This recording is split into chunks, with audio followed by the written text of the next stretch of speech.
Hey everyone, it's Richard Metal Fan here, bringing you guys an old school album review. And today we're going to be talking about this album's 30th anniversary. And it's from one of the classics in death metal. And as you can see below this title, we're going to be talking about The End Complete by Obituary, the band's third album released on April 21st, 1992 through Roadrunner Records. Now, I don't need to go much into Obituary. Everybody should probably know or have at least heard of them. Been around since the late 80s, part of the whole Tampa death metal scene, along with like Cannibal Corpse, Deicide, Morbid Angel. And of course, following up their first two albums being Slowly Rot and Cause of Death, which in my opinion is still probably Obituary's best material. And then with those two albums, I feel like they kind of like build up a lot of hype. And then here we are with their third album, and this is pretty much coming off of Cause of Death to this. I think it's just another great album, and it's pretty well. I heard it sold over 200,000 copies in the U.S. as well as like 500,000 worldwide. It's just from the brutal tempo onslaughts, and it also has a little bit of like slower pace, more doomy sections to sort of like the evil kind of morbid vocal assaults to everything. I feel like The End Complete has everything that Obituary has that makes them awesome and badass. Let's just dive right into the production. Is great. I can't remember. Oh yeah, the legendary Scott Burns produced a lot of the death metal bands in like the late 80s, early 90s. One thing to note is like John Tardy's. In my opinion, he's one of the best death metal vocalists. He has that evil kind of harsh, sick, guttural thing throughout, and he sounds just like a tortured, possessed beast on here. And that's just the thing I love about it. The guitar work on this album is pretty tight from Trevor Perez and of course Alan West, who returned on this album after I think he left after Cause of Death, but then returned on here since the first time he's played on since Slowly We Rot. I just think Trevor just rips and shreds on here, and then Alan just comes up with some really great riffs. The bass on here is pretty audible. I think Frank Watkins' bass is really good, very heavy sounding, and of course surrounded all off Donald Tardy's drumming is just top notch with very fast paced, violent thrashing tempos throughout. It has a very thundering, pounding double bass beats, and it just makes it way. And he also managed to sort of like make way to sort of the more kind of like slower, groovier, doomy kind of like sections on here too. So without further ado, let's dive into this album track by track.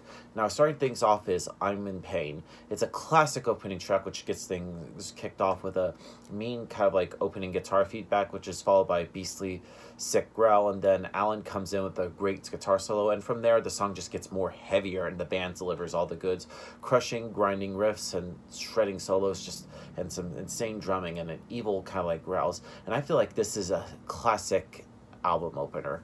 Next up, we have Back to One, which starts off with the burning and blazing away with sort of like furious, violent drum beats and some sick riffage and wilding soloing within the first minute or so before slowing things down with a very kind of like catchy doomish section, which also has some of the most crushing, sludgy riff. And John comes in and delivers some sick, deadly growls and shrieks, which are really spot on and just makes just gives you goosebumps when you hear this.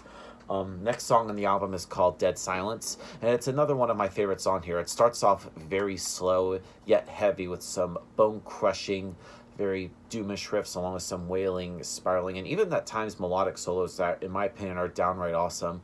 And just before the 2-minute mark, the song picks up speed with some fast riffing and brutal drumming, and just, fucking sick. And then we get to In the End of Life.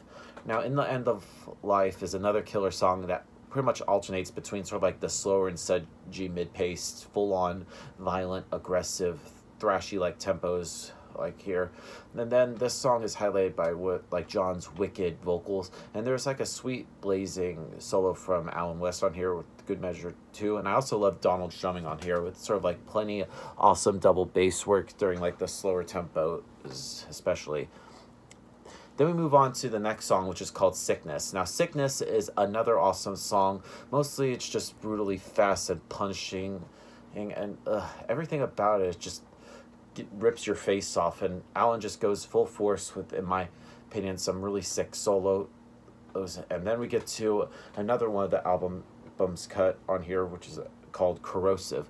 Now it features sort of like more pummeling, sludgy kind of like tempos under tons of like crunchy, dirty riffage, along with some excellent mid-paced double bass drums. And Frank also goes and shines a little bit with the bass on here, dropping a killer bass riff, especially in around the minute 15 mark. It is also highlighted by some nice melodic wailing solo from Alan that's just downright awesome. Next up, we have Killing Time. Now, this is another one of those songs that starts off in the more kind of like slower mid-pace territory before picking up pace again about halfway through with the yet a more blistering fast steamrolling riffs and some neck-snapping drums, and all before shifting back into the mid-tempo territory near the end of the song. And then we get to the title track of the album, The End Complete. Now, this is, in my opinion, probably my favorite song on the whole album. And when I say this, the song here is just pure death metal gold. And the riffs from Alan and Trevor really just what makes the song a classic. Drenched with all kinds of excellent riffs throughout and a more vintage Alan soloing. And has a really great riff in the ending, which lasts about 2 minutes or so. And John's vocals are excellent on here. And then we close things out with the song Rotting Ways, which is another kind of like slower paced number, and the album's longest song on here is drenched with really sick riffs from Trevor and Alan, and some also double bass drumming and killer solos, and excellent vocals from John throughout. And I think it's a strong way to close out this album here. Now, overall, The End Complete by Obituary is a classic. Great follow-up to Cause of Death. And I just think this album is easily one of their best, and also just in death metal, period. So I had to give this album a score. I'm going to give The End Complete by Obituary a solid 9 out of 10. So yep, that's my review of the album, guys. Let me know in the comments what you guys think about it, and I'll see you all in the next video. And as always, keep it metal.